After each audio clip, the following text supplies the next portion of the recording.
Hey, Mason here. So here with the build update for my Corrupting Cryo Rolling Slam Warbringer build. The build's actually pretty close to being finished in terms of gear, and I'll talk a little bit about that later. But I haven't really spent too much on it. I think around 10 to 12 divines, so relatively cheap because no one's really playing this build, so the gear is just cheap in general. In the background you'll see some footage of some expeditions I've been doing. Very rippy expeditions. I have got my 8 out of 8 points for expedition, and I've just been spamming the shit out of them because this build absolutely destroys them. It's probably one of the best content that this build can do, simply because of how the corpse chains work. Right now you will also see a boss showcase. This boss has about 5 million HP, I think it's 4.8 million HP, and the damage is extremely high, you can see from the totems. They killed the boss in about 3 rolling slam, volleys. And yeah, more or less just been farming expedition at the moment. There has been a few changes that I have made, and I'll talk a little bit about them once we get in game. Alright, so now that we're in game, I'm just going to talk a little bit about some of the gear changes I've had, some of the skill changes I've had, and the passive tree as well. So we'll start with the passive tree, very straightforward. My character is level 92 now, which means that we have enough points to grab this regen node.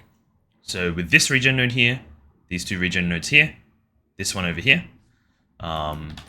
we get about 270 regen, but when we're moving, we get 310. So about 10% life regen. It helps a bit for when you place your totems, but you should still be spamming Sesame Cry to gain your life back, because Sesame Cry restores 2% of your max HP due to this node over here. Skill tree wise, that's actually really it.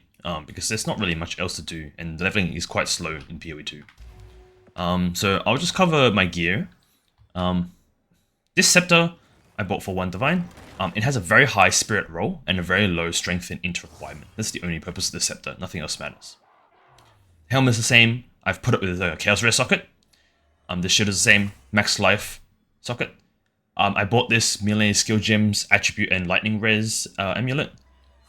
Previously, my amulet was a +2. You can see from here. This amulet here, a +2 melee skill gems. It's basically the same amulet, but it's a +3, and it has a different type of res on it. So I have to re-gear, like swap res with my rest of my gear. This ring here is, I think it was self-crafted. It's pretty good. Orb elemental res, lightning res, life strength. Rarity helps. This one here is just life strength and res, a lot of cold res. This chest piece here is life strength and res. And you have to make sure that it is an ornate plate. These cuffs here are just melee skill gems and a specific type of res with a good roll of life. Best in slot would be life and strength, and then the melee skill gems and probably like a res or life regen. This belt here is just life strength and chaos res and life regen. These boots here were an insanely good snipe. I think I life searched them for about 2 divine. But these are basically blessed in slot. Like, I'm never swapping these boots off. They have strength, life, max movement speed, and double res. And I've been running a stone charm instead of a freeze charm.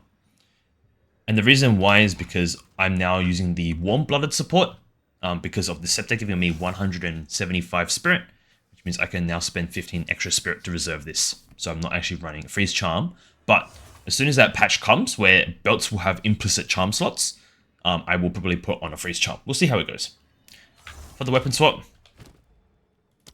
I have +7 melee skill gems with low strength requirement, and then plus melee skill gems +7 with low strength requirement, and the double alacrity rune. So best in slot would be triple alacrity rune with 3 of these alacrity martial weapon, 3 of these alacrity runes that give skill speed. And this skill speed does affect totems. So we can take a quick look at my totem attack speed. It is 2 seconds. Previously, it would be like 2.3 or so. So it does actually affect.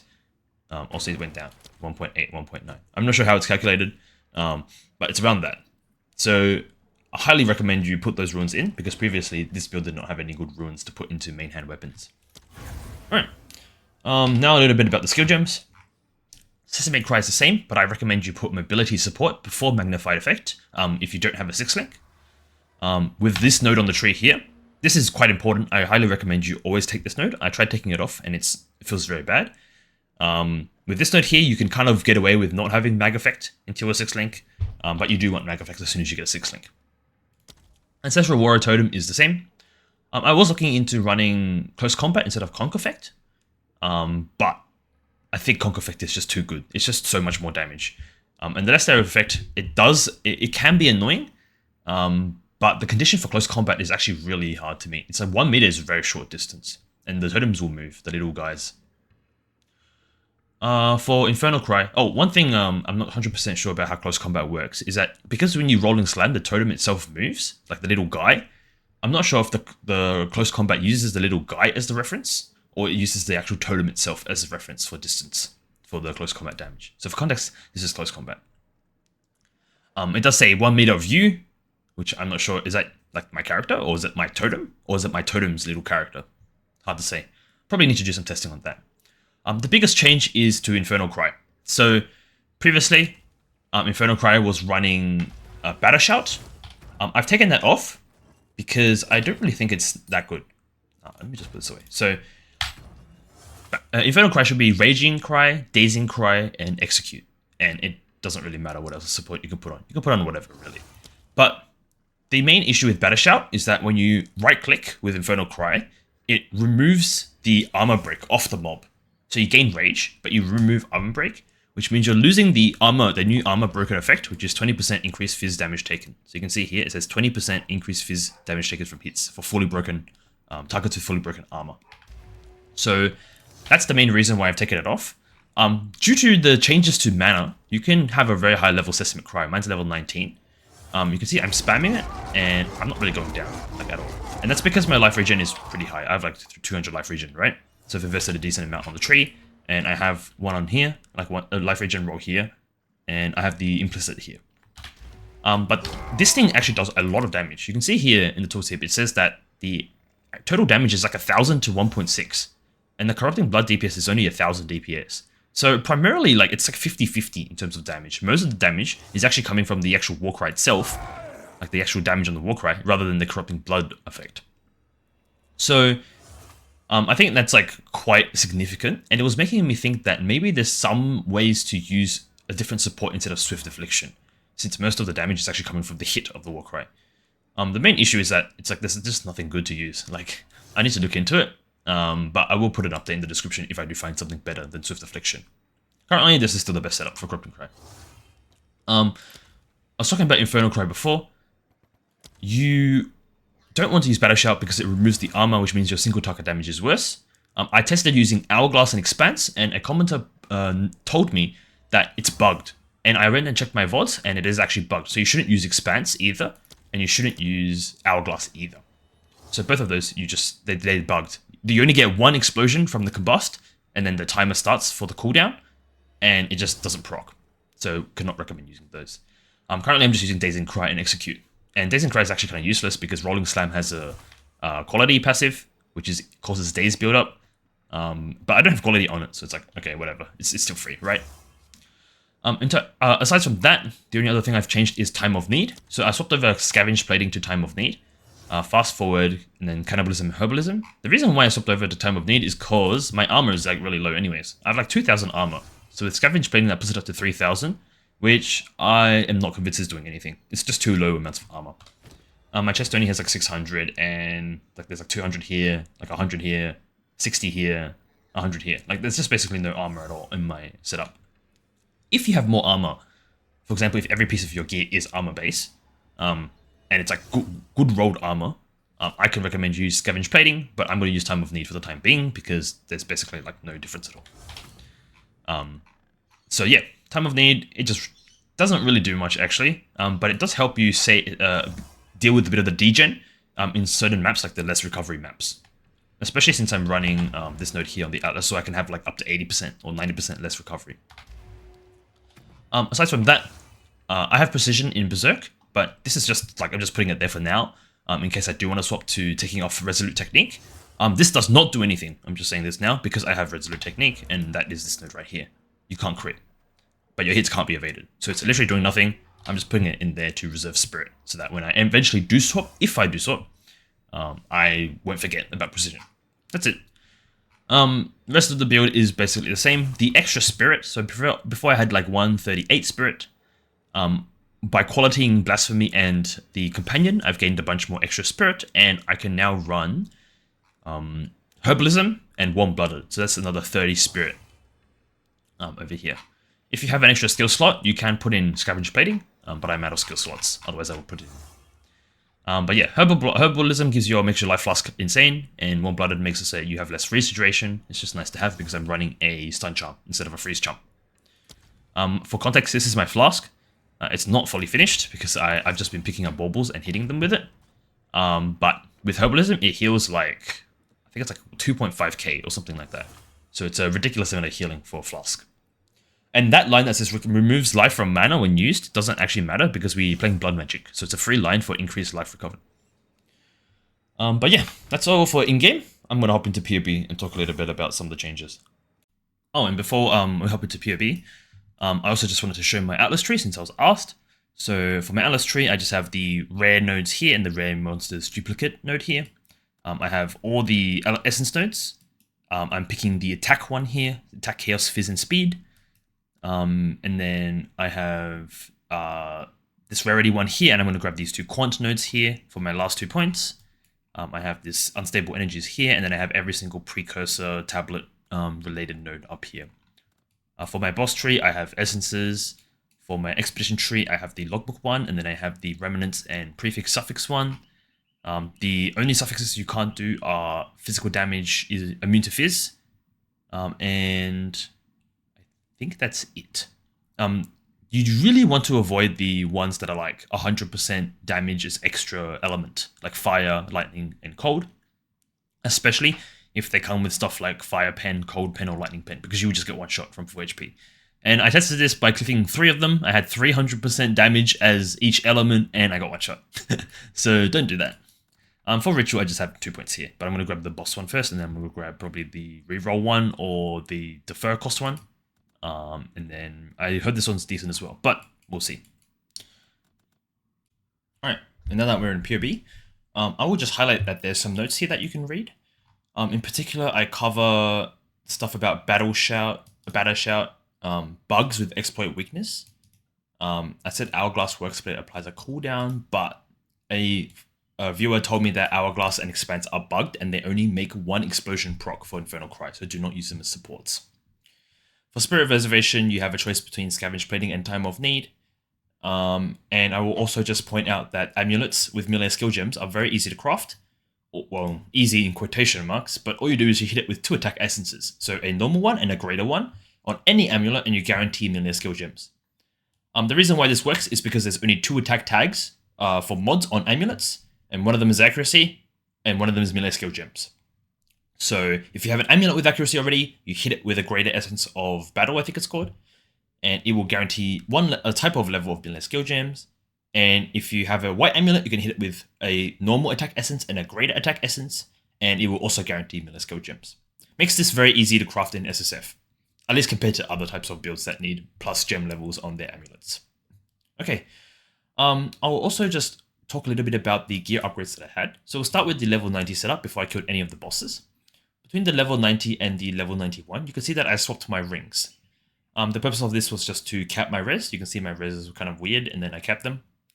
And there was not much else to it. I also got strength and life on a ring. So before I only had life and no strength, this one has strength and life. The next upgrade, after killing T0 Olroth and T0 King of the Mist, this is the setup that killed T3 Olroth. We use this. And the difference between this is I swapped my amulet. You can see that my gloves changed. And the reason why my gloves changed is because my amulet changed to +3 melee skills, and the cheapest one had lightning res on it, which means that I had to change my gloves from lightning to fire res, so I had to buy new gloves, and these ones had more life.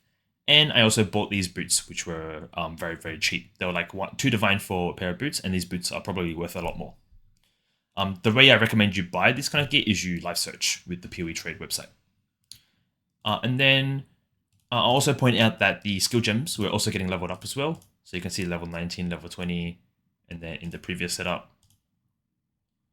it was also 1920, but eventually after I clear T3 Olroth, I think I 1920, and then in the final setup, they're 20 and 20. So I ended up buying gems for those. So the final setup, I'm using a Shrine Scepter. This thing gives me Purity of Fire, which is changed to affect yourself, which means it gives yourself fire res. This is good because it overcaps my fire res, so that you see I'm plus 26. And in-game, it's not shown in the POB, but in-game, I swapped one of my Chaos Resistance Soul Cores over to a Cold Resistance Soul Core, rune, and that means that I'm overcapped in triple res, which means I can do Elemental Weakness maps without worrying about going under cap. So that's why this Shrine Scepter is pretty good. The key reason why I got this is because the Spirit is very high at 175, and this now opens up 2 new supports that I can run on my auras. So the first one is, I think it's in here. Oh yeah, here, this one, Warm-Blooded. So it means that freeze is half duration, and because I'm using a stun charm instead of a freeze charm, I think this is like a good alternative. Eventually, when they patch the game to make it so that bells can have implicit charm slots, you want to use a freeze charm probably. Although I haven't had any issues with freeze at all, so it's kind of hard to say.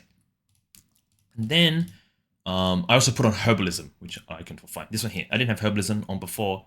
It just makes my flask even more crazy. It's a 2k life flask, goes up to like 2.3 or 2.4k life flask, crazy flask. Actually a little bit less, like 2.3, but still really good. And some of these changes, the auras. So for example, Time of Need is off in my second weapon set, and these supports are on it. Berserk has precision, and this is just to remind myself. I already mentioned this in the previous part in game, but it's just to remind myself about using this if I wanted to take off Resolute Technique. And Overwhelming Presence has a Vitality. So the 2 auras you want on always are Overwhelming Presence, because the stun threshold, you don't want that to fluctuate. So Okay. So in your weapon set 2, you have 100 Spirit. You want to have Overwhelming Presence on, and you want to have Berserk on. So these 2 combined together, 30 Spirit plus 10 Spirit is 40 Spirit. 30 Spirit plus 20 Spirit is 50 Spirit. So using 90 Spirit out of 100 in your weapon set 2. And then in your weapon set 1, you want to have all the supports on your auras that you turn on for that. In that case, that would be Time of Need or Scavenge Plating. You can see Cannibalism and Herbalism are both on this, so that the extra Spirit cost is not put onto my weapon set 2. And allows me to run these 2 auras. And so that's basically how you balance this. And then for Berserk, you have precision in it because the totem snapshot with your weapon set. And this was tested in the previous league. I tested this in the previous league.